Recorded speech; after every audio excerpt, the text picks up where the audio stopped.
And I am muting YouTube. Awesome. Hello, hello. Welcome to Taco Tuesday. Hello, Bernadette. Hello, Katz. Is it Cats? Kates? I don't want to say it wrong. How are you guys doing? We're like just a few more days until Halloween. And actually, you know, I was going to live stream on Halloween and I can't now because I have to help someone move or get settled. Well, actually, maybe it will be all done by Halloween, but I don't want to promise. So Halloween, I will be pre-recording all of the story submissions for the story contest. And that's what we'll play on Halloween. So we'll try to do a live stream the day before next Tuesday. But I'm not sure if I can because I have to help someone move, and it takes priority over YouTube, unfortunately. So we'll figure something else out. Maybe we can do an extra live stream this weekend instead. It means cat in German. Oh, Katze. Oh, okay, I get it. Katze. Hello, Logan. How are you? Kahlest, hello. Hello. Good, I'm excited. This month has kind of been weird. I don't know. How is everyone else's October going? Oh, hopefully good. Let me see here. I've got a buttload of stories I saved for us. I'm really excited about this Saturday, Serial Killer Saturday. I was gonna do last Saturday's Serial Killer Saturday on Chucky, but I just wasn't feeling it. And the stories that I found were actually really scary, so I did those instead. So I still haven't seen The Nun, but man, Halloween was just perfect. That movie was so great. And normally I would pass on it, but the audience's collective, like, heavy breathing and total silence during some of the scenes during the movie were priceless and totally worth seeing it when I saw it. Hello, Bad Vibes. Hello, Brian. Slow like honey. Well, that's good then. Hopefully sweet too. Awesome. Oh my gosh, I guarantee there's going to be sequels to Halloween. Yes. The way they left it, they set it up perfectly to sort of transfer the whole franchise into new sequels. I'm so excited. I'm so excited. I'm really glad I watched a movie reviewer before I went. He explained the timeline, because if you don't understand, I think I would have been confused had I not watched a movie reviewer talk about how the timeline is. It starts out where Halloween 2 left off, but 40 years later. Otherwise, it just would have been like, here's another thing. It doesn't need to make sense. It would have been sort of helpful if it would have explained it, but I don't know how they would have explained it. You know what I mean? Hello, Phantom Zone, Elana. Whoa, have you seen the, You Can't Picture Jamie Lee Curtis? Have you seen the original Halloween? They've been playing it a lot on AMC. Oh my gosh. She said she got that movie was just like she fell into that. So you just never know where your career is going to go. Yeah, I know, me too. It was so good. Like, they set her up. Now, the original guy I watched that was sort of reviewing the movie, he seemed disappointed because he was really analyzing it. And, unless you're watching a factual movie, you don't really need to overanalyze it so much. The timeline is what can get confusing, especially when you're doing like a franchise like that, if it's not explained that it picks up from like Halloween 2. So you have to forget all of the other Halloweens that happened after, because they're not relatable, and it picks up right where Halloween 2 left off. So definitely make sure you go watch the original Halloween from 1978. Oh, it's good. It's one of those very simple, didn't they say it was shot in less than a month or something like that? It was shot really, really Hey, Roger. Hello. Yeah, that was great. Yeah. I have some stories saved for us right here. And I don't know if you guys missed it or okay. I liked how the entire cinema was sort of empty except for 2 more people and everything was quiet. I think that would have been scarier. I didn't like how the guy next to me was just like the people that come in the last minute. If you're one of those people that go in the theater last minute, you know, whatever. You don't prepare, you don't get there on time, you shove in and ruin everyone's space they've created for themselves by getting there late. It's super annoying, man, for any of you people that arrive last minute. Anyway, you know what I mean? Because it's like almost time for the movie to start, and you're like, oh, yes, I have one seat between me and the other person. I have elbow room. Yes. You're so excited and you're relaxed. All of a sudden, you got to squish in, and now you are suddenly going to have to be weird seat buddies with this total stranger. But if you sit on the end where you won't have a seat buddy that you don't know, then you're constantly the one who's they're either like asking you to stand up or step on your feet so they can go to the bathroom. See, that's the thing though. If you just watch this and totally discount Halloween 3, it's, oh yeah, I hated, they were playing that over and over and over again, and someone was talking about how they liked Season of the Witch, how they liked to mix it up. I hated Halloween 3. It had nothing to do with any of the other movies, and I hated Halloween 3 Season of the Witch. It was so stupid.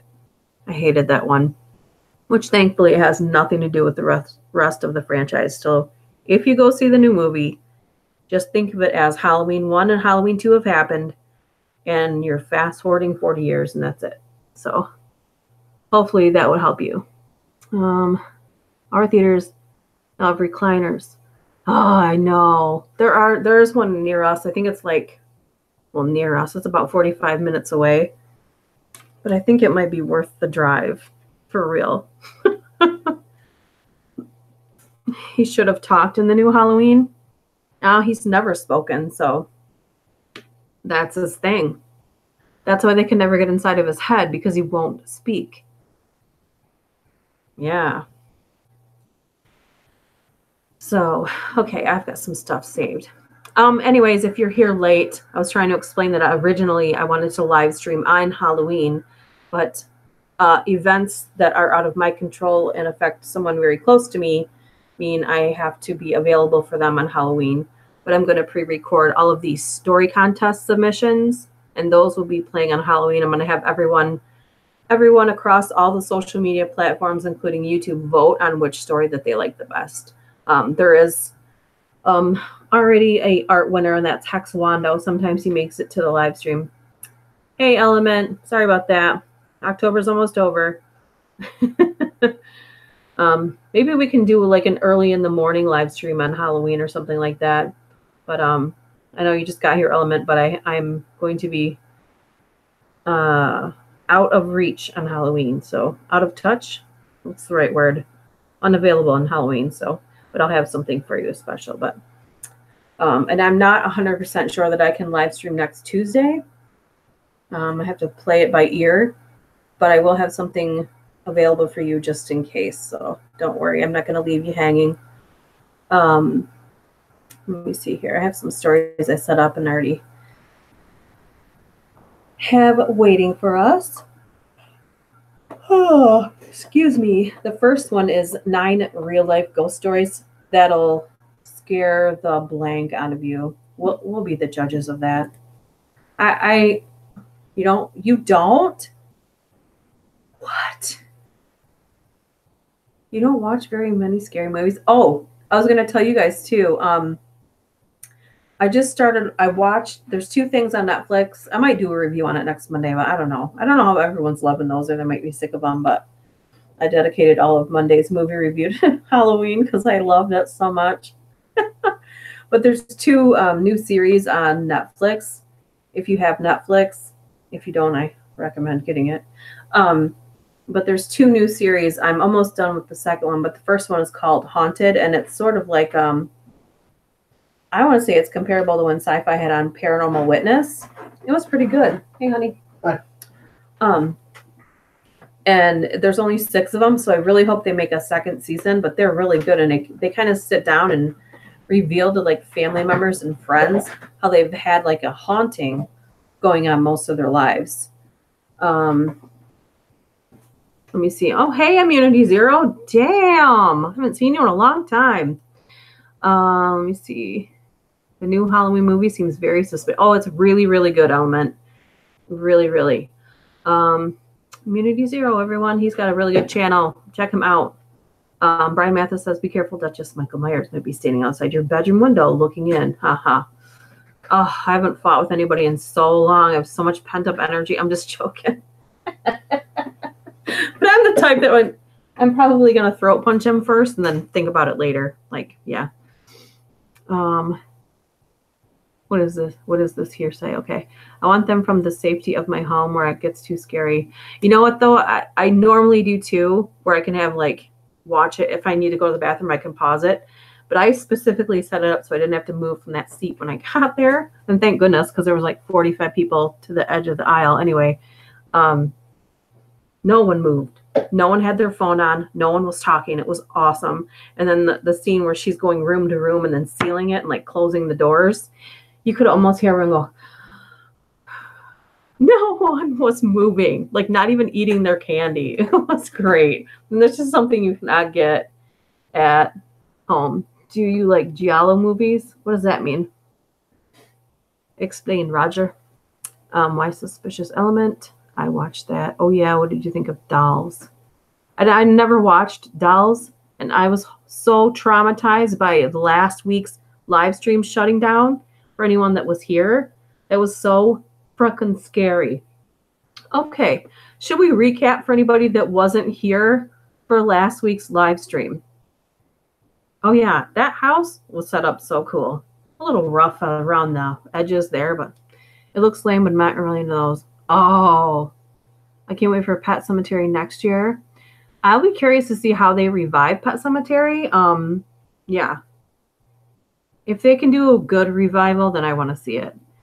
So last week, when I was live streaming, for anyone that wasn't here, so live streaming, talking about conspiracy theories. And right off the bat, I found a website for the Illuminati. And right on their website is sort of this like recruitment video. I think the live stream's still up if anyone's bored enough to go watch that. I don't know if anyone goes back and watches that. Yeah, I mean, Bieber's just a kid who's done stupid stuff, only it's all been caught on film. Thank God for me, no one recorded my youth. Thank God.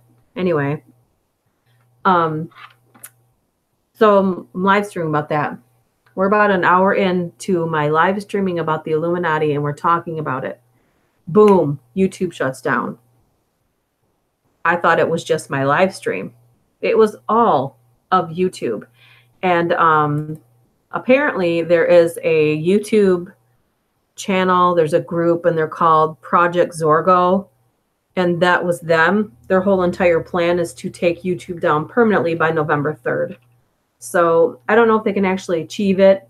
I mean, they have an entire YouTube channel boasting about it on YouTube. I mean, it's funny how my tiny little videos will get like demonetized and inappropriate for viewers, but they can have an entire YouTube channel talking about taking down YouTube on YouTube. And it's fine. It's so crazy. Yeah, I killed YouTube last week. Listen, I spent a lot of time freaked out until I learned that it's a hacker group that wants to take down YouTube, and their goal is to take it down by November 3rd. Just a heads up for anybody, Unizero. Anybody who has a YouTube channel might want to save all of your stuff onto some flash drives, just in case. I mean, it should be there anyway, you know what I mean? But just in case. Yeah, that was super freaky, wasn't it? At first I thought it was because of the theory stuff. Yeah, me too. Yeah. Watch Supernatural and all cut up. Oh, and the other total squirrels moment. There was 2 series I was talking about on Netflix. The first one is Haunted, and it's sort of like these people tell their story, and they have like reenactments, and the reenactments are very good, very scary. But what's sad is they've not really told people their whole life about these hauntings that have been occurring in their lives.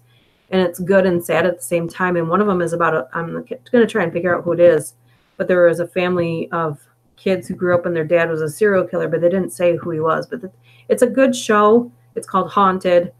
And then the one I'm almost done with is The Haunting of Hill House. And I know it's like really, really hyped up about how people are fainting and too scared to watch it. I mean, that's just hype to get people to watch it. But it's good. I'm wrapped up in the story. I don't think there's any way that they couldn't have a season 2 of it. Brian Mathis said also like there were a couple of funny moments in Halloween. Yeah, I do too. The whole sandwich thing in the car, like the ridiculousness of that. Let's see.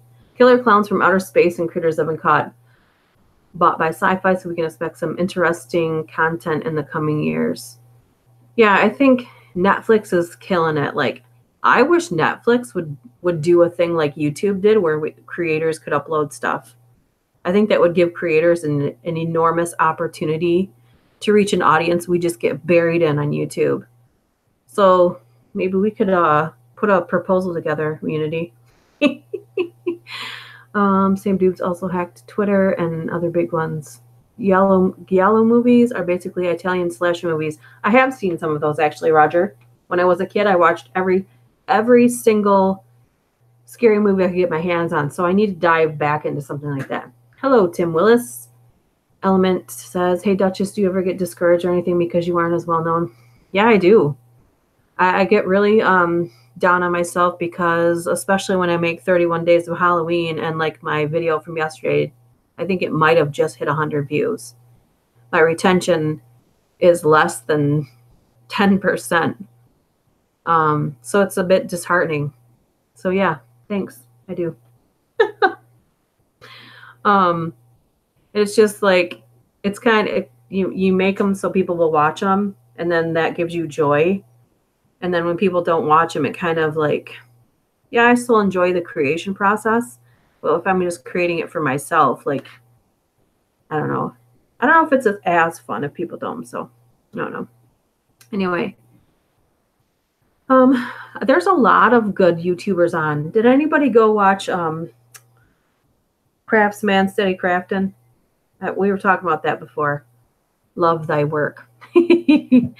Let's see. Immunity says, I had a live stream last year in June and mentioned the Google car in a severely mocking tone.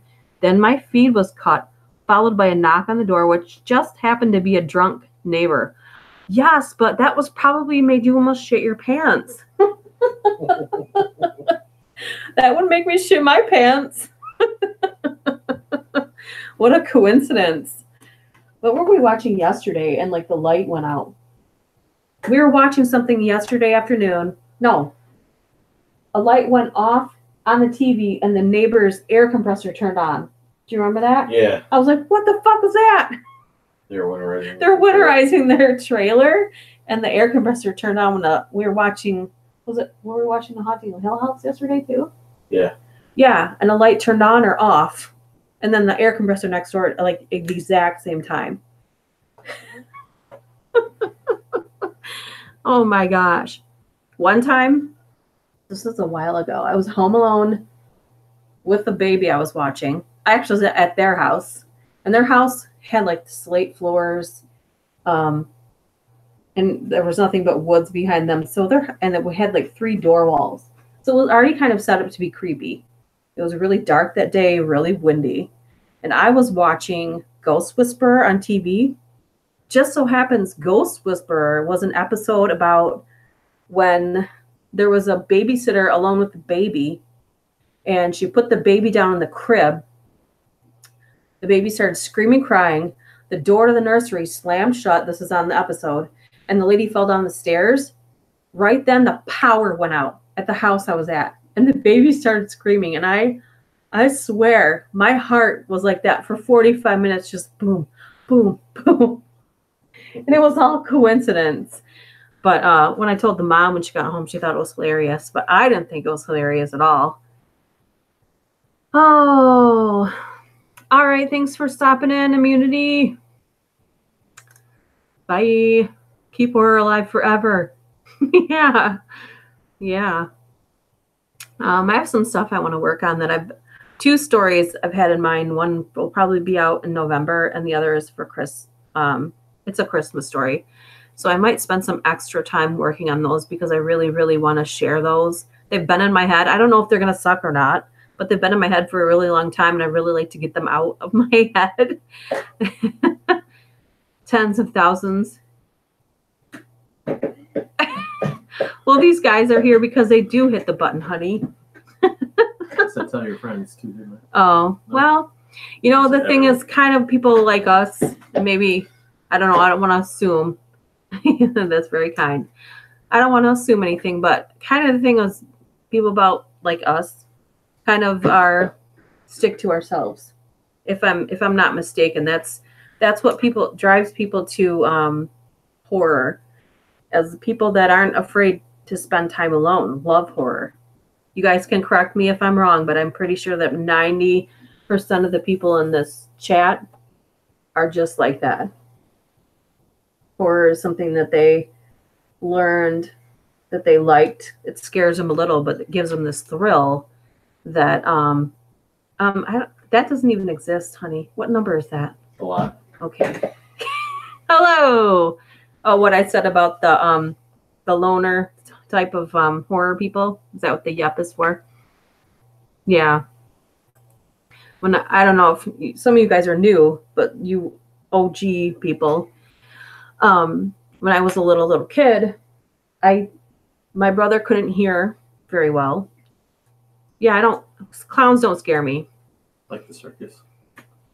I don't like the animal part of the circus because it makes me sad when I know they're stuck in cages. Like the clowns on the motorcycles. Anyways, when I was a little kid, if you're new here, I'll just go over this really quickly with you. I don't want to talk about it too much for anybody that's heard it a million times, but when I was a little kid, my brother couldn't hear very well, so he talked.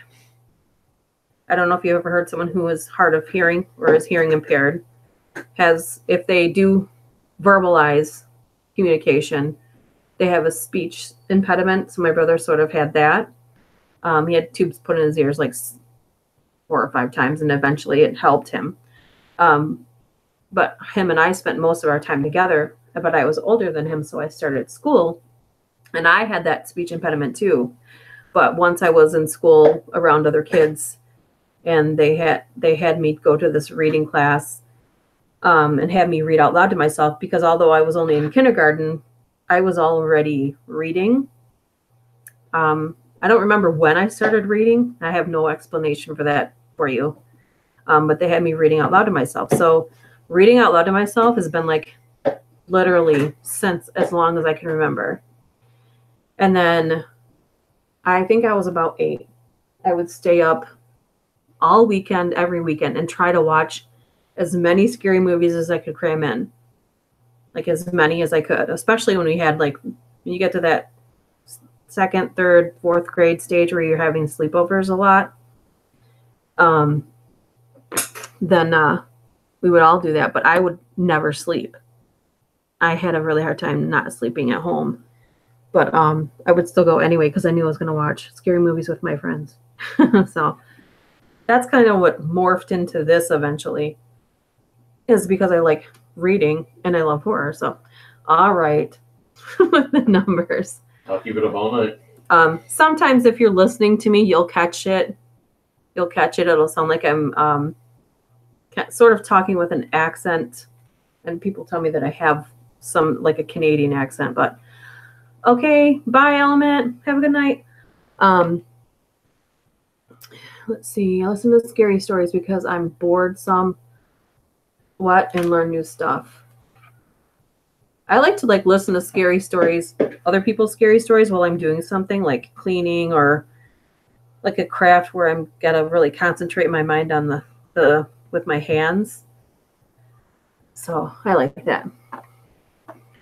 What are those numbers? I know. Was that even a number? What number is that? Sure, that's beyond a number. Infinity. Okay. -3. Okay. Oh my God. That's very great. Sometimes my quality's off. I'm not afraid to admit that. I'm not perfect by far. I usually say what's on my mind as it comes into my mind. So don't be surprised by that ever. Anyway, I do have some stories saved for you if you guys want to listen or if you guys want to hear them. If not, we can just keep talking. It's fine too. It's fine with me. Who was the one that wanted to have there was a new kid, he's not here, but he wanted a serial killer Saturday on Michael Myers. I did one last year in case no one knows that. It's in the Halloween playlist.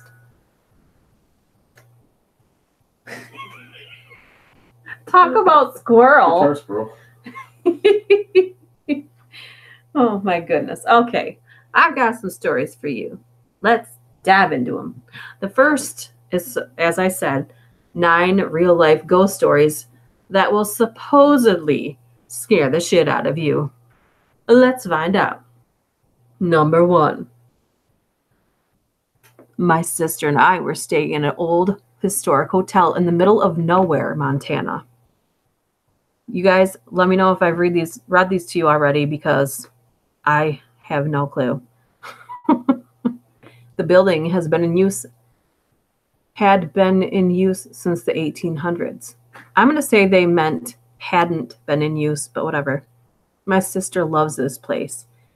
Oh no, I guess since the 1800s. Anyway, my sister loves this place and has frequented it many times over the years. I was kept up all night by someone pacing around on the hardwood floors in the room above us. Drove me crazy. In the morning, I asked my sister how she could sleep through it, and she told me that the upstairs of the building used to be a ballroom, but now it's carpeted and empty. The hotel staff confirmed that nobody was up there, and furthermore, if they were, I wouldn't have heard heels on hardwood floor. Ooh, dum dum dum. I don't know if that scared the shit out of you, but it's us. Oh, go ahead. We'll wait. I'm just joking. But you can always go back in the timeline when you come back, so it'll still be there. It'll be fine. You're told by lots that you sound like you're from the UK or so, and not even close. Huh. Lucky. Bernadette stayed at the Stanley Hotel. That's awesome. That's awesome. Okay, number 2. So I was at a slumber party in 8th grade with a few of my friends when we decided, stupidly, to have a seance in her unfinished basement. This sounds like a literal weekend I had at a friend's house. We were having fun and giggling as we were trying to figure out who to summon when someone giggled, "Jack the Ripper." And I immediately got a pit in my stomach. "No," I spoke up. "We shouldn't summon something evil." "That's right," called a man's voice from the other side of the cellar. There were no boys or men there. We were home alone. Another girl and myself heard it, and I will never be the same. That would be scary as hell. That kind of gave me the cheevers a little bit. That story scared the shit out of me. I'm crying. Are you crying with laughter? Smart ass. Okay, maybe this one's scarier. It's number 3 is called Demon in the Dark. All right, so my family traveled to the south of France to stay in a cottage owned by someone my dad worked with. The owners visited occasionally, but that summer it was free, and we had 10 days booked there. After a long 2 days on the road, we drove down a steep driveway toward a secluded mill cottage. Oh my God. With the water wheel sat static alongside the stone house. That didn't make sense to me, but maybe it will to someone else anyway. I'm next to it. Is that what that meant? There was a deep cellar with stone stairs down under the wheel next to the house, and a small river circled the place. We went into the house and chose rooms, but being set down in a small cote, the house was draught and cold from lack of use. The way they've written this is sort of confusing, so I hope someone's making sense of it. Anyway, we settled in and turned all of the heating on, yet the house remained cold and felt damp. The first night we had set a fire in the living room and listened to a couple of audiobooks before my sister and I went to sleep. My parents stayed up a little bit longer than went to bed. Around midnight, they both woke up at exactly the same time, and the door to their bedroom was opening slowly. At first, they thought it was my sister, until they saw a large, dark silhouette of a man framed in the doorway, standing stock still, just looking in their direction, as if appraising them. After a short period, the shape turned and started to move, as if satisfied, and then just disappeared. They looked at each other but didn't speak, and both went back to sleep. The next morning, the house felt warm and dry. Sunlight was back through the windows, as if something had lifted and accepted them. They spoke the next day and both agreed that although they were skeptics, it could not have been anything other than something supernatural in that doorway, deciding their worth. Ooh, I guess in the moment that would be scary, but reading it back doesn't sound scary. Went on the ghost tour. Ooh. I want to go on a ghost tour. Lucky. This says number 4, full heart, wet hands. I don't know. So this person says they used to live at this address, and they have it X'd out. But anyway, the houses were built to house people building the railway in Derby in the 1800s. I only found this out after I left the house, thankfully. It was a creepy house, foreboding, and every time I washed my hair in the shower, every time I opened my eyes, I expected something to be there. Anyway, I came back from an afternoon lecture one afternoon, opened the door, walked up the first flight of stairs, and saw a wet handprint on the floor. A very wet handprint. It was a bit like strange at that moment, but I didn't freak out. It was just out of the ordinary. So I walked up to see my housemate, Ed. I opened the door and he was on the phone to his girlfriend. Not crying, but massively in distress. That was when the penny dropped. He told me that as he was walking up the stairs earlier carrying a glass of water, he felt something cold go through him, almost a push, causing him to drop the water. He picked up the glass and ran upstairs to his room. The water falling out of the glass had created a handprint on the floor. Literally a handprint. Every digit was in proportion. I did forget at that moment as I'd put the two together.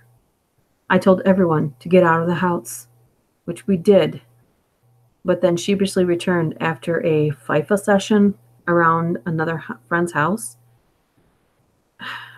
It was genuinely terrifying. Might not sound it, but it was. If someone offered me $50 to go back and spend the night there by myself, despite the fact I lived there for a year with almost no incident, I wouldn't do it. There was something there that didn't want 6 college guys there. Unfortunately, I don't have a photo of the handprint. This was in 2012, prior to the culture of taking photos, selfies of literally everything. I wish I had, though. That wasn't scary either. Boo. Right back up. What? That chair went right back up. You suck. See, I knew it. When it says, I'm going to scare the shit out of you, I knew it wasn't going to be scary. Let's go to this one. This is 9 of the creepiest real-life haunted house stories you'll ever hear. All right, it's got the word ever in it, so let's go loosey-goosey with that term, writers. And these aren't even writers. They just take submissions from people. Those stories sucked. Boo! On to the next set. Let me get rid of the pages for that. Get it out of my sight. Be gone. All right. Let's go with the first one. This is about the Villisca Axe murder house in Villisca, Iowa here. Everyone knows about that. Does anyone not know about that? I'll just read it for those of you who haven't heard of it, which I don't know who that would be. Anyway, on June 10th, 1912, Josiah and Sarah Moore were bludgeoned to death inside of their home in Villisca, Iowa. Their 4 children and 2 friends who were spending the night were also killed. And to this day, the crime remains a mystery. Their home is considered one of the most haunted houses in the country, and guests are drawn to it. People even pay $400 or more to stay for one night. Tours have been cut short by children's voices, falling lamps, moving ladders, and flying objects, according to the website. And in 2014, a paranormal investigator stabbed himself after spending the night. Skeptics have left believers, says the website, apparently. I don't know. Has everybody heard of Villisca Murder House? Glen Erie Castle? Whoa. All right, on to number 2. Lemp Mansion. Some of you may have heard of these and some of you may have not. So we'll just go on. The Lemp Mansion, St. Louis, Missouri. Lemp Mansion in St. Louis, Missouri is known to be one of the most haunted places in America due to a tragic history that continues to haunt people today. The 33-room home was built in the 1860s by William Lemp, a successful brewery owner in the Midwest, who ended up killing himself in 1904 after the youngest of his 4 sons, Frederick, died. A few years later, his wife also died of cancer in the house. Then in 1922, William Lemp Jr. shot himself in the same room William Sr. killed himself in. As if that wasn't enough tragedy for one place, in 1949, Charles Lemp, William's 3rd son, shot his dog in the basement of the home and then killed himself in his room. That same year, the house was sold and transformed into a boarding house, where reports of hauntings began. According to Destination America, witnesses have experienced burning sensation and slamming doors. Today, the Lemp Mansion is a restaurant and inn that also holds events. On Sunday night, the inn hosts a murder mystery dinner. That would be interesting. Although, I don't know, is that disrespectful to the spirits to, have a circus going on? Wow, you guys haven't heard of it? Okay. Really? Did you ever go to the murder house? You're the governor of Iowa? What? Nuh-uh.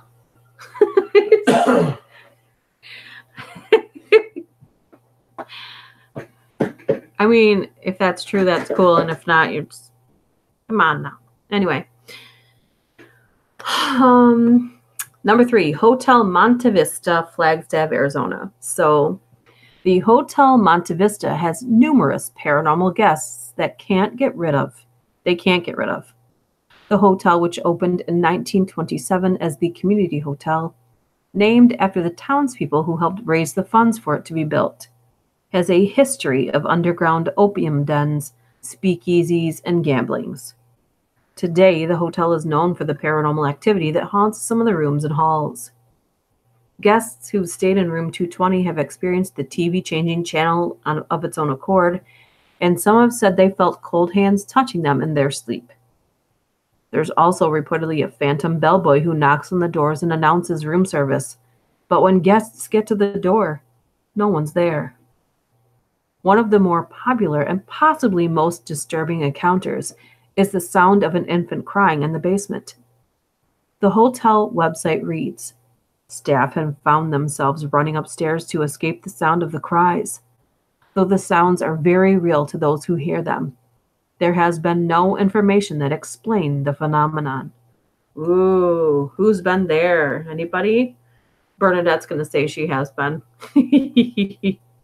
I don't want to assume anything, but order people to subscribe. Oh, sadly, I didn't know about it until after I moved. Ah. Gonna say, Kim, you changed your name. That's the real governor of Iowa, Kim Reynolds, I think. Oh, yeah. Yeah, I was just saying today, I would like to, if anything, I'd like to tour the original castles. I have a theory about when homes are built too large. I think that when you build something so massive that looks like a hotel, but it's supposed to be a home, I don't know how anyone expects it not to take on a life of its own. And you're building it to be this massive entity. You're creating it, basically. I don't know if it's the same if it's a hotel or a house. I was looking at tours like one day. I get bored a lot and I scroll through YouTube and I came upon this YouTube channel that does nothing but like an inside drone tour of these mansions. And this house just went on and on and on and on, and it's for sale. All these houses are for sale. And I'm looking at it thinking, how many people must have to live? Like, I'd have to have 20 people living there with me to justify this massive home that would sit empty. And you know that most of those homes probably do sit empty most of the time that they're occupied. It's so crazy to me. And I really want to go to the castles that were created that way because they were built to last forever. And you know that they've got so many imprints of energy from different eras. I would just like to experience it for myself. Specifically, Vlad the Impaler's castle.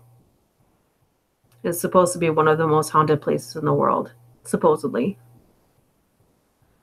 I do find it funny that the murder happened the day before my birthday, 70 or so years before. Whoa. I mean, not ha ha ha funny, but yeah, wow. Coley says we have multiple places here in Victoria that are haunted. We have Hatley Castle, and it is a museum now, very haunted. Was at one time a private home. Ooh. Yeah, I don't have that kind of luxury, Bernadette, but I would love to go Castle Grayskull, you smart ass. My husband, ladies and gentlemen, okay? Yes. I did a story on her. Her and if you get to see Daria, her nickname is Saltichika. She's in my Serial Killer Saturday playlist. They're both batshit crazy ladies. But that's what happens when you inbreed for generations. Not a lot of sanity going on there. Anyways, let's get back to these. Myrtle's Plantation. I know most of you probably heard of that one. It's in St. Francisville, Louisiana. Rumored to be on top of an Indian burial ground, as we discussed many times well, not many times. We were discussing it, I think, last week or maybe the week before. It's pretty common here since there was a genocide committed against Indians here in America when their land was stolen. Indian burial grounds would be very common. Very common. It's really hard. Anyway, moving on. Rumored to be on top of an Indian burial ground and the home to at least 12 different ghosts is the Myrtle's Plantation in Louisiana.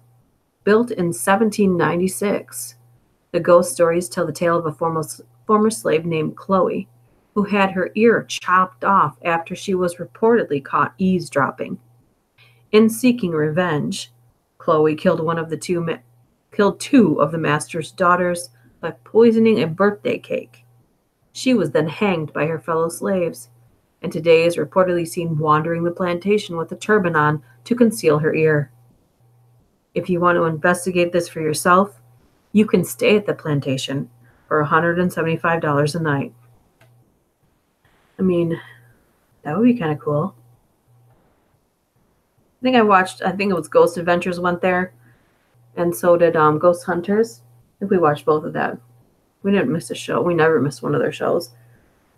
You've gone ghost hunting around Davenport, Iowa. Did you find anything? Oh, it is? I'll have to go back and see. With the Saltichika or Elizabeth Bathory. We also have a tea house with a small museum attached that has the original furnishings. And when you go on a tour of the house, some lucky people are escorted through by ghost daughter of the family. Oh, that's so cool. God, jealous. I'm one of those people that wants to experience something so obvious. Mine's always this creeping feeling. It's a creeping feeling or something out of the corner of my eye. Never seen like a full-on right in front of my freaking face. There's just that ever foreboding feeling of something that you can't ever see. It's annoying. Anyway, cheers to anyone who actually got to see a full apparition. Number 5 is the Crescent Hotel, Eureka Springs, Arkansas. In 1937, millionaire inventor Norman G. Baker posed as a doctor and turned the hotel into a hospital that he said could cure cancer. Have the chills yet? Norman, who had a fetish for the color purple, painted many sections of the hospital purple, and today the chimneys remain that same color. In addition to wearing purple shirts and ties, he drove a purple car as well. People came from all over with hopes of curing their cancer, and many who were treated died. Eventually, Baker was exposed and ran out of town, and today the property is an active hotel. It's said to be haunted by several ghosts, including a bearded man wearing a Victorian clothing and a 5-year-old girl. Wow, that's crazy. Anybody been there? Just curious. Okay. Yeah, I know, there's a lot. So, yeah, I could probably stop making videos for a solid month and you guys would have tons of material to keep yourselves busy. Like, for real. There's probably videos that Kahlest and Bernadette and people that have consistently watched my stuff. There's probably videos of mine that you've never even seen because they're just buried so far back. I have a friend who watched a lot of things, so she has many stories. Oh, yeah. Brian says, I've been ghost hunting all over Texas. My state is one of the most haunted in the country. Oh, I missed this thing up here where Kahlest said, hold on a second. Chloe also killed his wife with oleander baked in the birthday cake and was hoping to prove she was useful to the family by making them sick. Oh, yeah. I mean, that's terrible that you could just sit there and still serve people who chopped off your damn ear. Oh, it's infuriating. I saw a half-translucent hanging body on the Old Town Square clock tower. Apparently that's where they hung prisoners back in the day. Oh, my God. Savage. Whew. In a bad, bad way. Number 6, Mizpah Hotel, Tonopah, Nevada. 1907, Mizpah Hotel opened as one of the first luxury hotels in Nevada. With a rich history and an elaborate decor, the hotel is best known for its legend of the Lady in Red. While the date remains unclear, the story goes like this. A woman was murdered in her room on the 5th floor. Some say it was a jealous ex-boyfriend. Others say the Lady in Red had been caught cheating by her husband and he killed her in a jealous rage. And today she haunts guests. Those who've stayed at the hotel say the Lady in Red whispers in men's ears and leaves pearls from her broken necklace on guests' pillows. Guests can stay in the Lady in Red suite to experience it for themselves. And if that's too much for you, the Red Lady Bloody Mary at the hotel restaurant should suffice. Yeah, I think I've heard of that. They have like a fake apparition in the bathroom mirror, try and freak people out. Has anybody heard of that or been there? I'm always curious to see if anybody has been there. Okay.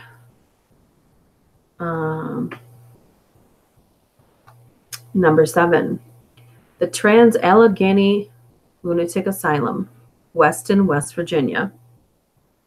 The Trans-Allegheny Lunatic Asylum in West Virginia was designed to house 250 patients when it opened in 1864. Fast forward to the 1950s, when the facility reached its peak and had more than 2,400 patients living in overcrowded and inhumane conditions. Some even kept in cages. In 1994, the asylum closed, and today there are reports of paranormal activity, with souls of patients lingering and roaming the halls. You can do an overnight ghost hunter tour from 9 p.m. to 5 a.m. at the asylum, and a 2-hour paranormal tour from 10:30 to 12, or a 90-minute day tour. I didn't know that. So if anybody is in West Virginia, I know where I'd be going if I was in West Virginia. And mine is more of like, I know people want to go get spooked or they go to things like that. But I want to see something. I want to see something. So Phantom says, I mainly have off feeling around certain people at times. Hardly been wrong. So you can sort of like read their energy. That's what I'm going to say with that one. Kind of cool. The number 8, the Queen Anne Hotel, San Francisco, California. In 1890, the Queen Anne Hotel in San Francisco was an etiquette school for girls. Today, it has 48 rooms for guests to stay in, though some believe the ghost of Miss Mary Lake, the school's head mistress, still lingers. Guests who stay in room 410, Miss Mary Lake's former office, have woken up to find their blankets closely tucked around them in bed with their clothes unpacked. Well, that's a nice ghost. How's that scary? That's awesome. How kind. A useful ghost. Must be boring in the afterlife if you're going to go unpack strangers' clothes from their suitcase. Damn, you can go anywhere in the world. You can go like to different planes, different universes. You go to Paris, Rome, see the pyramids. No, I'm going to unpack a stranger's suitcase. That's thoughtful. Can I help your pillow? Housekeeping. We're going to get haunted now because we're making fun of that. Anyway, number 9, the Lizzie Borden House, Fall River, Massachusetts. In 1892, Lizzie Borden was the main suspect for the axe murders of her father and stepmother. Borden was tried and acquitted of the murders, and guests who visit Lizzie's house in Fall River, Massachusetts, say she can be heard cackling about it. Others say you can sometimes hear a maid screaming for help, and that Lizzie's axed parents stalk the grounds. You can experience the paranormal activity for yourself by visiting the Lizzie Borden house, which is now a museum and bed and breakfast. Yeah, right over there? Yep. Sounds like, am I scaring you so much that you're like, No. Okay. I just wanted to go to that house, though. Lizzie Borden. Oh, yeah. And my brain's still on the castles.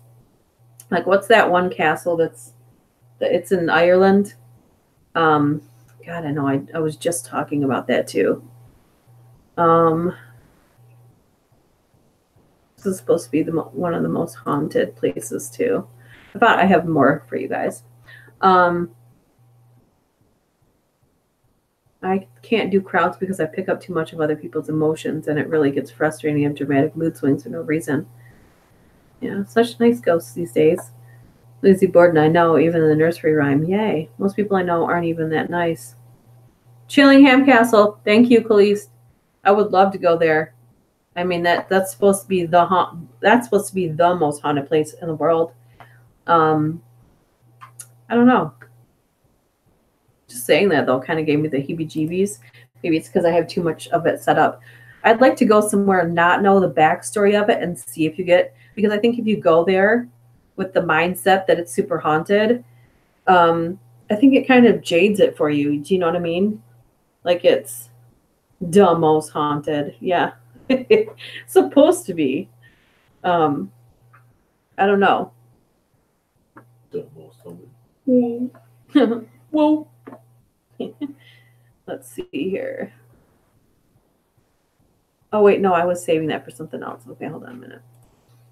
Never mind. I was going to read this for these guys, but that was something I'd set aside for Friday. Actually. Hi, Trix. My sweet, sweet dog wants to know I were in the computer room and not out in the living room with her. Let's see here. We've got scariest places in the U.S. and the stories behind them. And I'll let you guys pick. The way that my bookmarks are set up, I have to sit there and hover my mouse over its down button instead of just scrolling down. It's not ideal. I don't like the setup for this. Anyway. These are real life ghost stories. 17 terrifying hauntings, exorcisms, and unexplained murders. And the scariest haunted houses in the US. I think that's basically what we were just reading, so I'm going to skip over that. This says 15 though. The Sally house was one that I didn't read. The Lalaurie house, I did a whole story about that. And the Sally house, legend has it that the cause of all the mayhem at one of the most disturbing haunted houses in America stems from a little girl who was the victim of a botched appendectomy during a house call at the turn of the century. A family who lived in the Sally house in the 90s documented their experience on the TV show Sightings, which talked of flying objects, frequent apparitions, and scratching, gouging, and shoving, mainly directed at the male owner. The home is now vacant, but is a popular pick for paranormal researchers who have been asking if additional malevolent spirits have since moved in. Let me see, check the chat. Check the chat. That's not it. This is it. Okay. Okay. This one is the Bell Witch Farms in Adams, Tennessee. Again, anybody interject if you live near these or you've been to them. It's the age-old tale of neighbors at war. A woman named Kate Batts believed her neighbor John Bell cheated her out of some land. And so, lying on her deathbed in the early 19th century, she swore she would haunt him forever. The Bell family said they experienced physical attacks, heard chains dragged across the floors, noises in the walls, and saw odd-looking animals on their farm, including a dog with a rabbit's head.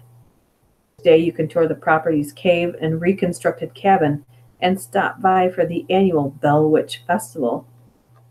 Okay. I don't know. Oh. 7 are watching. I lost people. They got bored and went away. This is called the House of Death in New York. Hi. Hi, Trixie. The city that never sleeps is probably just too afraid of the House of Death to close its eyes. The famous brownstone off of Fifth Avenue that is reportedly terrorized by a whopping total of 22 ghosts. The most famous is writer Mark Twain, who lived there from 1900 to 1901. The most heartbreaking is a 6-year-old girl beaten to death by her father, a criminal prosecutor, Joel Steinberg, in 1987. In addition to sightings of Twain and the young girl, residents say they've seen visions of a lady in white and a gray cat. This says it's on 14 West and 10th Street, New York, New York. I've never heard of that. I don't know if anyone else has. The Winchester House. That's a house I'd love to visit. I don't know if anybody has been to that or not. Ooh. You're listening in the dark? I don't know if my voice is scary or not. Sounds like my voice is cutting out. The Winchester House. Her husband developed the gun that won the West, which came back to bite Sarah Winchester in the butt. After losing her husband and a young daughter, the widow Winchester consulted a spiritualist who alleged the family was being haunted by American Indians, Civil War soldiers, and others killed by the famous rifle.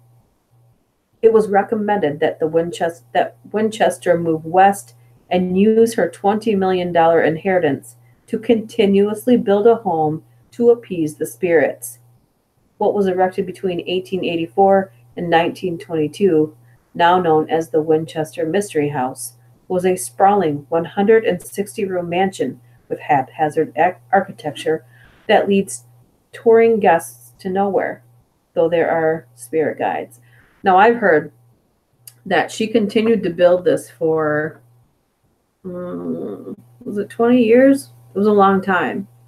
And she would go spans of where she would hire and fire new architects and construction persons. So no one besides her would know what was in the whole house there. They would only know little bits. And then the Winchester house,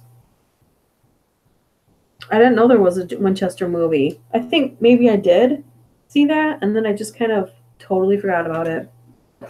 Wow. Let's see here. I'd like to go in the house though, because I guess there's something like there's a whole seance room she created for the purpose of seances, in like the little top.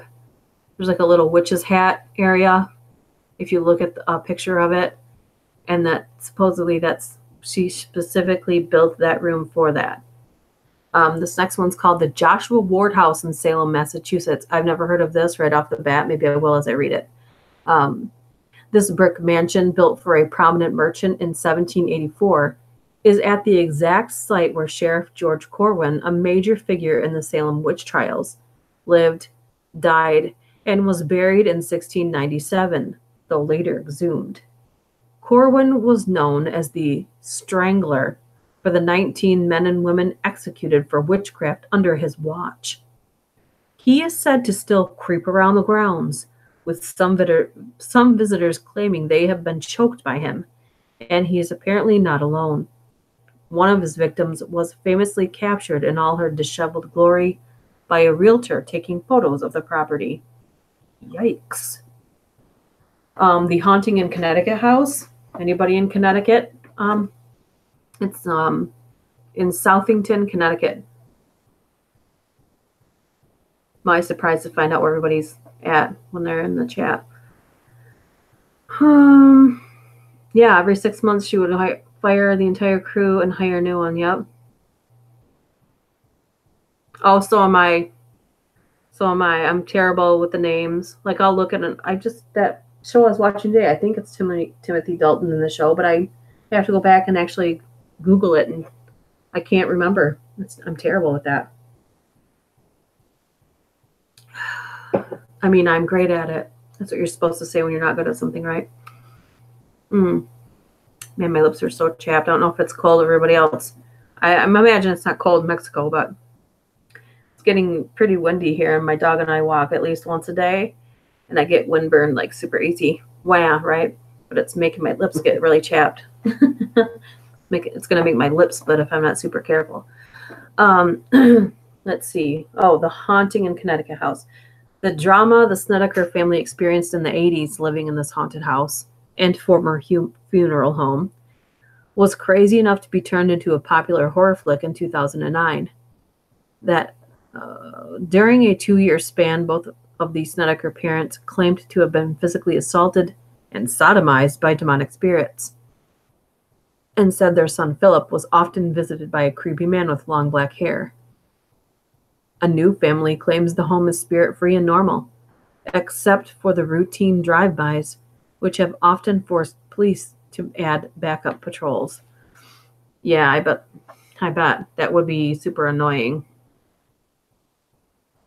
The Los Feliz murder mansion in Los Angeles, California. Anybody familiar with that one? I'm going to go ahead and read it.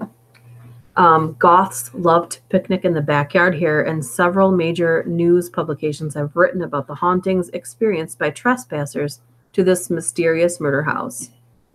In 1959, Dr. Harold Perelson beat his wife to death with a hammer in the mansion, severely wounded his daughter, and then drank a glass of acid to off himself.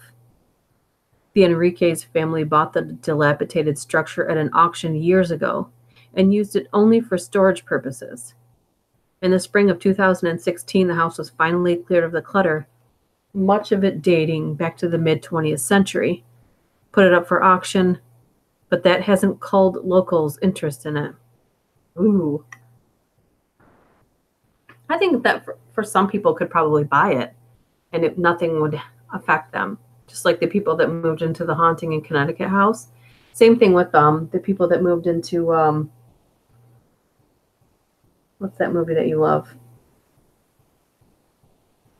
The Windows, the house. Oh, Amityville.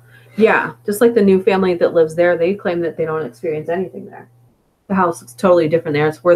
It's millions of dollars to buy it, by the way. But they don't have experienced anything there, so I don't know. Let's see. Franklin Castle, Cleveland, Ohio. On Cleveland's Franklin Boulevard, locals still whisper rumors about the original owner of the 20-room plus 19th century dwelling. In just a few short years in the 1890s, the mansion became the place of death of 4 of Haynes Tiedeman's adolescent children and his wife. Though Tiedeman was never found guilty of any wrongdoing, today some people claim he hung his 13-year-old illegitimate daughter and made it appear like a suicide, and that he killed his mistress in a secret passage.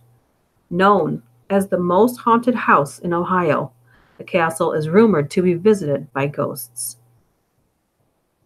Oh, that's weird. I've never heard of that before. Farnsworth House in Gettysburg, Pennsylvania. I don't know if I've heard of that or not. There's a few different ones here I've never heard of. We have a hurricane thingy, so it's our wind. Oh. Yeah. Well, it's not your fault. Plus, I live in Michigan. We're surrounded by water, and then we were talking. What were we talking about? There was a meme that said you can't have 2 seasons in one day. The meme says person. Or no. Was it Mother Nature said you can't have 2 seasons in one day, and then it says Michigan says hold my beer. So we were talking about that, and we're like, you can have all 4 seasons in one day if you live in Michigan. You could literally wake up and have to wear your coat. By lunchtime, it could be warm, fall-like outside. Afternoon, you could be sweating your balls off. Back to cool by the evening. Frost overnight. Yeah. That's all 4 seasons in a day. For real. You could literally get a sunburn and freeze and frostbite in a 24-hour period here. I don't know if it's like that anywhere else where you guys are at, but you could totally do that here. Okay.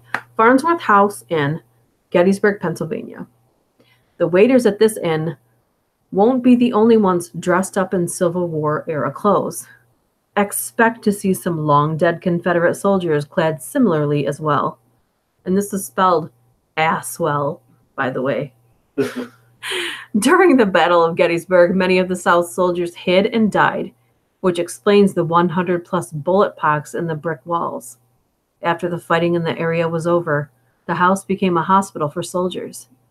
Whether at the inn or in the area, learn about some of the weird supernatural occurrences during a ghost tour.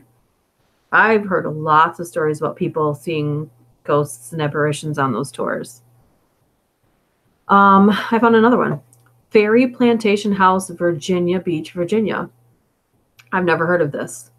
A total of 11 reported spirits have been known to haunt the grounds, including passengers of a shipwrecked ferry, a former slave, and Grace Sherwood, a woman who was accused of being a witch and was tried by ducking in the 1700s. By ducking? Huh? I don't know. Why don't these people ever do a spell check? Anyways, these days when you visit the Historic House Museum to admire the Federal-style architecture, listen carefully, and you might hear Grace yelling at her dead dog Tobias. Okay, but the misspelling and the word ass kind of ruined that for me, so thank you, writer. Molly Brown House, Denver, Colorado. This is where Bernadette's going to tell us a story about this house, I'm thinking, because that's in her area, I think. Hey, Brian. Hello. Yeah, I know. They spelled ass and then they ducking. I don't know. Molly Brown House, Denver, Colorado. So, the unsinkable Molly Brown was one of the only people to survive the Titanic. But she wasn't entirely unstoppable. She died in New York in 1932. It's said that Brown, along with her husband and mother, still haunt the prized Victorian home acquired in 1893, where she spent much of her adult life, and which is now a museum with artifacts from her life. Visitors say they have seen apparitions in the dining room, rearranged furniture, and similar strange occurrences in the former room of Brown's child Catherine, who died at a young age. Whoa. There's 2 more things here, but I'm going to go over here to real true life. These are supposedly true life ghost stories that are true and terrifying. I hate when they use those words because it makes me feel like it's going to suck. All right, let's dive in and see what we will find.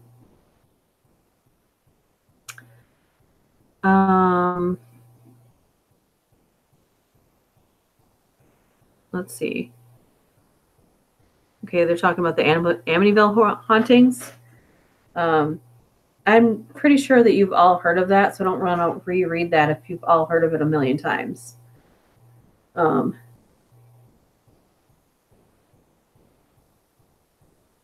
Basically, assisted drowning. I think that's what ducking is. I love looking for hunting. It's a thing. Stories should be properly written or they aren't scary at all. I know. Just when you get into it. Amityville's fake. All right, we're moving on from that one then. We'll just skip over the Amityville one. And I already skipped over one because it... yeah, that's... I mean, they're just recycling the same damn thing everybody's read. Elisa Lamb. You guys have all heard of that, right? Roland Doe. The Tale of Resurrection Mary. I'm going to read this one because this is a lesser known thing, but hitchhiking is a very dangerous mode of transportation, both for the driver and for the hitchhiker. But we suppose you have nothing to lose if you're already dead.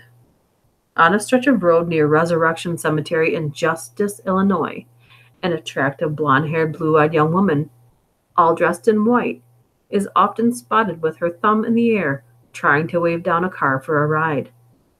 As she's so very beautiful, plenty of men pull over and let her hop in. Each time she asks to be taken to the cemetery, and each time, when they arrive at her final destination, she vanishes into thin air. Couldn't she just float over there? Or it's just probably like an imprint. I don't know if anybody's ever heard of that one or not. I think I've heard of that one before. Kahlest. It's fake. Oops, I clicked on the wrong thing here. This is the skeleton at Hampton Court Palace. So if anybody's heard of this, please chime in. According to the HRP website, Skeletor, as they've deemed it, is a ghostly figure that was caught on the palace's CCTV cameras in 2003. They explain that on 3 consecutive days, palace security staff were called to close one particular fire door near the palace's introductory exhibition. On the first day, CCTV footage showed the doors flying wide open with great force, but there was nothing to reveal why. On the second day, the same thing happened, but this time a ghostly-looking figure in period dress suddenly appeared on the screen and closed the doors. They added that the doors opened again on the third day, but there was no further sign of the ghostly doorkeeper. That's kind of creepy. Check the chat.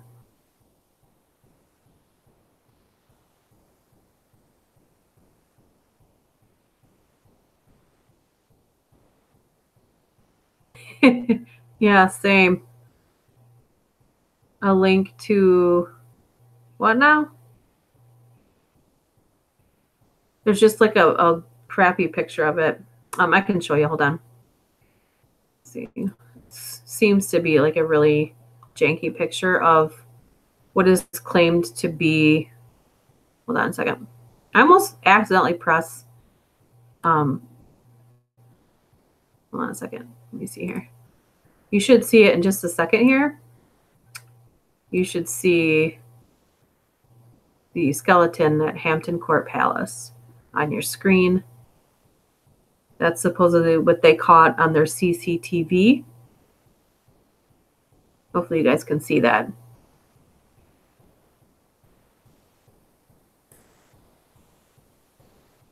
I'll wait and see. That's what I don't understand. Like when they go to these all these ghost places where they go at night. If a place is truly haunted, you don't really need to go at night. You can go at any time of day. I mean, I would think that if you were a real investigator, you'd go during the day and night, and you'd have cameras set up all over the place. And I think some of these guys set out to catch evidence, and some of them get a little caught up in the hype as their following grows, and they totally lose sight of what they set out to do in the first place, if that's in fact what they set out to do. Let's see. Something cool about Resurrection Mary. One time this guy found a woman, Mary, at the gate behind the locked part. She said she was trapped inside the cemetery. Oh.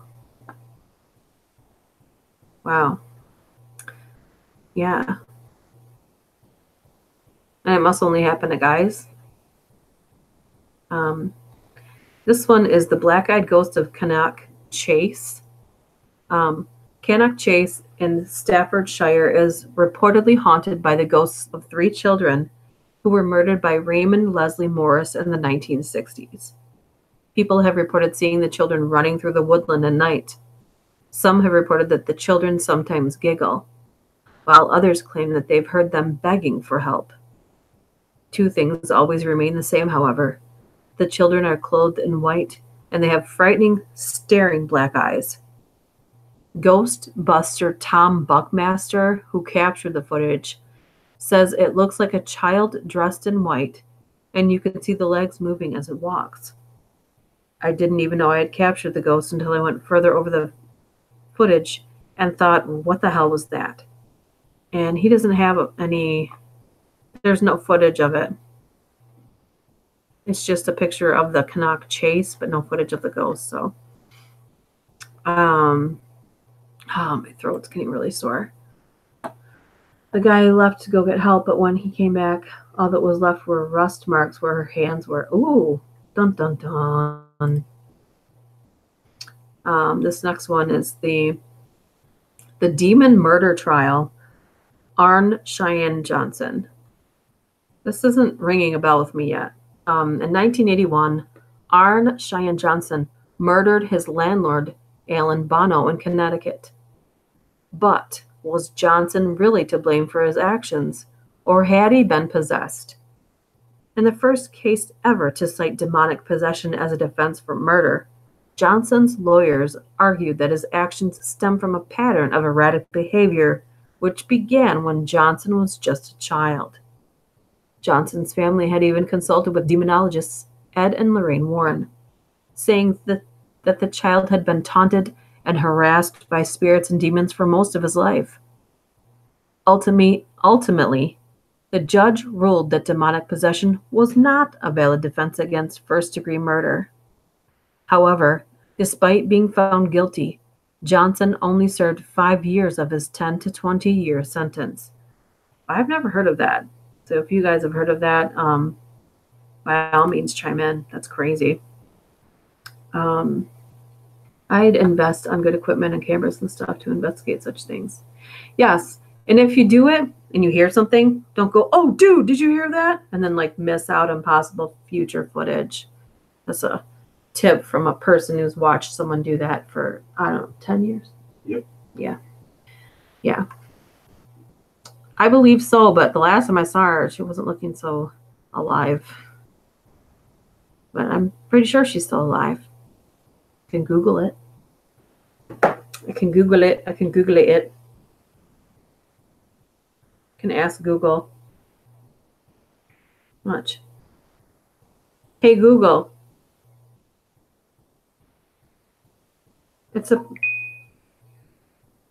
Hey, Google.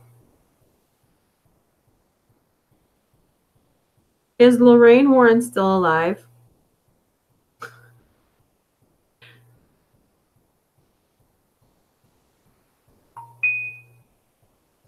Yeah, it didn't say anything.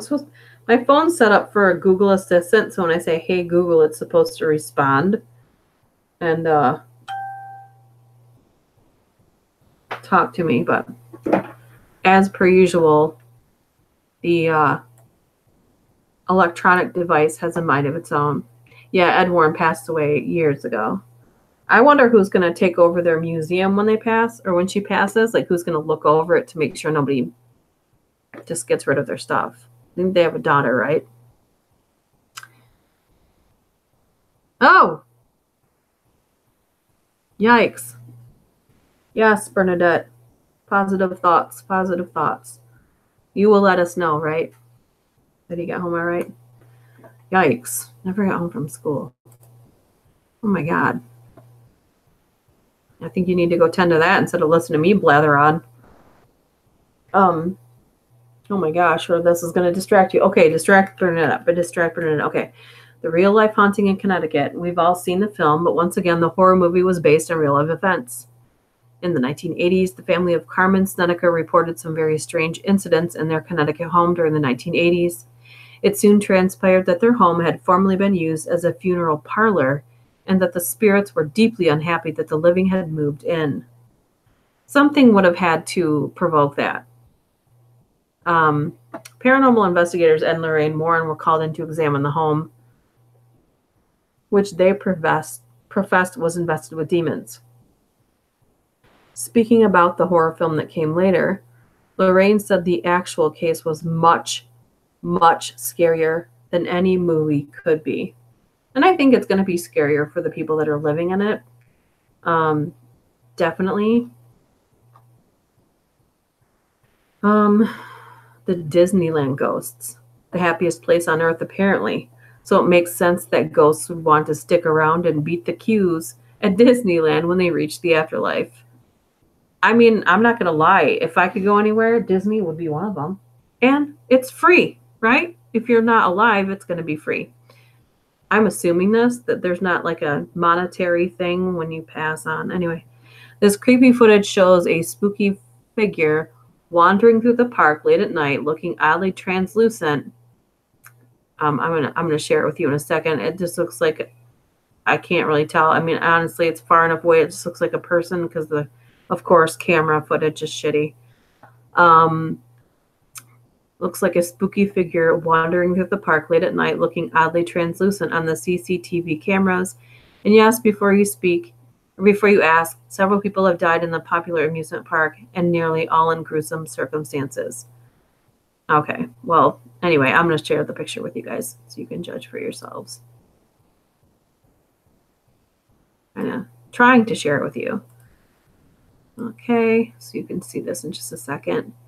And you'll notice, of course, that the ghost here, I mean, the picture is so shitty, it could just be a person because it's quite far away.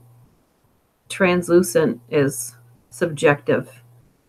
And it's on a gray walkway, or cement walkway, it looks like. So if the person's wearing gray or white, and they're white, light-skinned with blonde hair, they're going to look like that anyway. So I don't know. You guys can judge for yourselves on that one, but I shared the picture with you anyway. The Mothman. Now that's one I'd like to dive into, and we talked about that before. When Autumn was in the live stream one time, and she was talking about how she had been there. But You just said her name. oh, that's really creepy. Autumn just said hello? Yeah. I don't see her.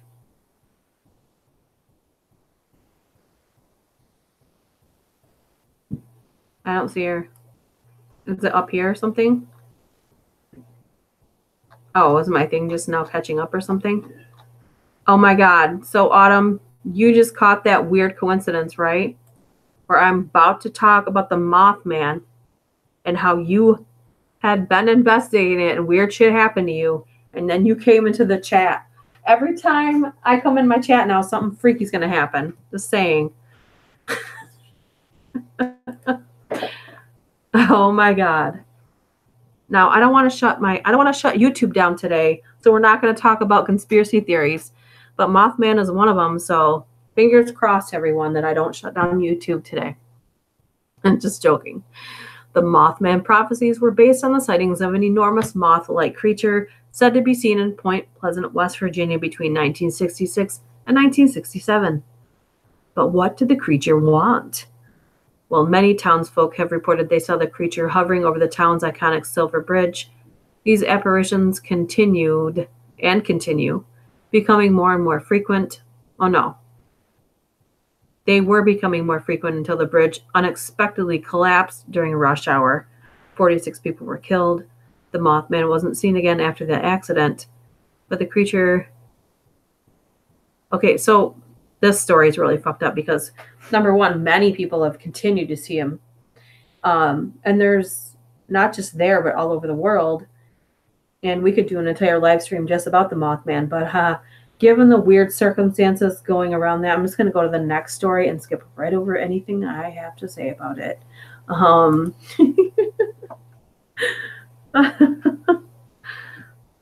No, I didn't see her yet. That's crazy. And remember, you guys are like a few minutes behind me. Whew. That freaked me out. All right. Well, this one's scaring me, so that's good. The gruesome true life story behind The Entity. The classic horror film The Entity is absolutely chilling. In the 1982 flick, a young mother is raped and tortured by unseen, otherworldly beings, but it's even more terrifying when you know it's based on a true story.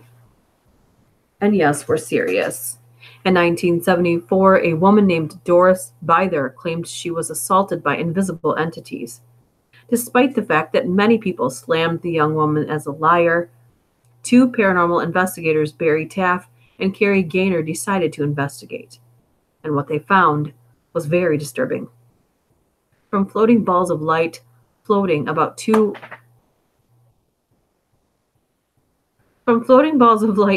around to whispered voices, there's no way we would have ever set foot in that house. Doris's son, Brian Harris, told GhostTheory.com in 2009 that the story was completely true. He said, "What do you want to know? It's all true. Living in that home was hell. We all experienced some form of an attack. There was pushing, biting, scratching being done to us. There were 4 entities in the home, and they made themselves known by appearing all the time. I think it took a lot of energy for them to do that. When they would make themselves known, it was like a fog, like a human, but not quite, like a silhouette, just not clear, tricky. The whole rape thing was real. My mom was right next door to my room, was right next door to my mother's, and I would hear the attacks happening, things being thrown, her screaming, and then she would come out of the bedroom and have all these bruises on her legs and in her thighs, just like in the movie. There were times when we would see it happen right in front of us. It was as if a man was standing in front of my mother and would start to beat her. Imagine a woman being beaten, and you could see her being picked up and thrown around. Sounds, slaps, but there's no one there to actually do it. That's terrifying. Ooh. And that's awful.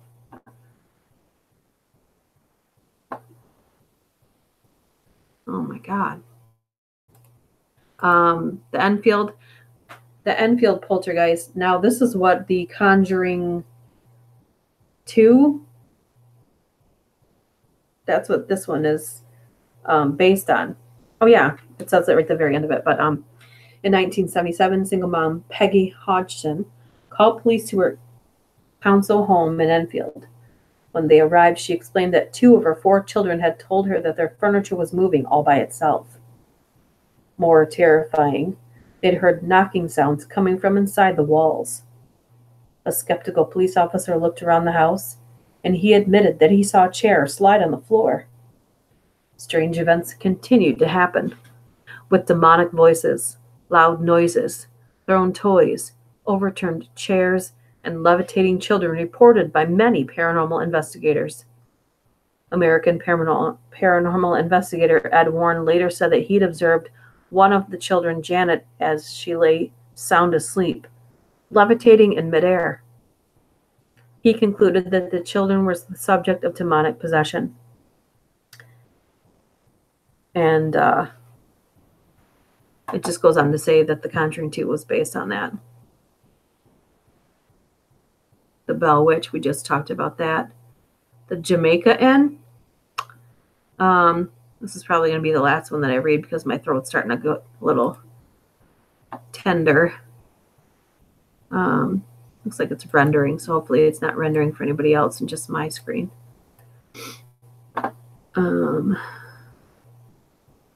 Hey, Element.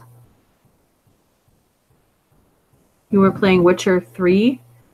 I would like a good game recommendation. Bye, Autumn. I'm wrapping it up anyway. I'm going to read one more thing, and then we're probably going to call it a night because my throat's getting a little... feels very raw right now. You can probably hear it. Rumored to be one of the most haunted places in the UK, the Jamaica Inn has a dark and bloody history. I've never heard of this place.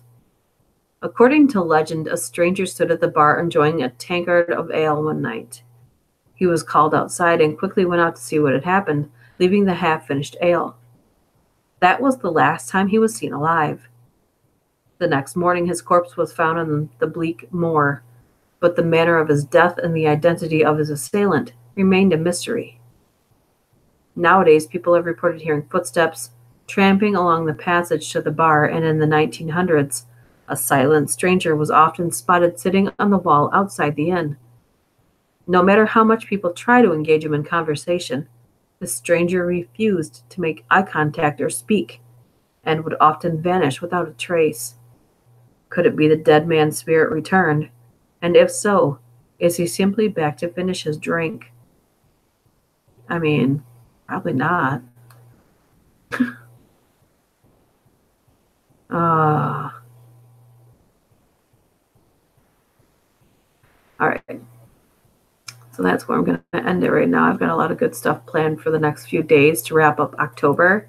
If you just joined me late, I was planning on live streaming on Halloween, but there's some family thing. It's not bad. It's just that requires my attention on Halloween and a few days leading up to it. So I'm not even sure if I can live stream next Tuesday, but I won't leave you hanging. I'll definitely have something for you to be entertained either way. If I get to live stream, then we'll be talking. But I just want to give you guys a head up and let you know that might not be able to do that just because. Bernadette, I'm really sorry to hear that. It's more scary with your voice like that. Yeah, I know. I wish it would just be kind of raspy like that on its own. Sometimes when if I first get up and record, oh, somebody give me a thumbs down during my live stream. That was a dick thing to do.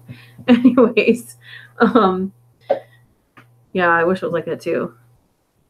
That's very nice, Katze. Bernadette says, my husband just left driving around looking for him. I need to stay here, not being able to do anything but wait. That's terrible. Oh. How old is he, Bernadette? Is he a young kid? I don't know. There's one person that dislikes all of my stuff lately. Just one. So I'd love to find out who it was and block them from my channel. I don't need that. I don't need views that bad. Not desperate enough for anything to stick around with one. Oh, now it's no longer a dislike. Now it's off with a dislike. Someone listening now disliked it. Are you happy? Did you do that? Oh my God, that was mean. Whoever did that. Anyway, I'm gonna wrap it up, and hopefully I'll get to live stream with you guys next week. But next on Halloween, I'm gonna pre-record and put up all of the story submissions. And there's probably only, I think there's 5 or 6. I had a story contest running all through August and September, and I only got like 5 or 6 submissions. So I'm going to pre-record those and have those for you on Halloween. And everybody's going to get to vote for their favorite. So yeah, this is why we can have nice things. Subaru Malibu.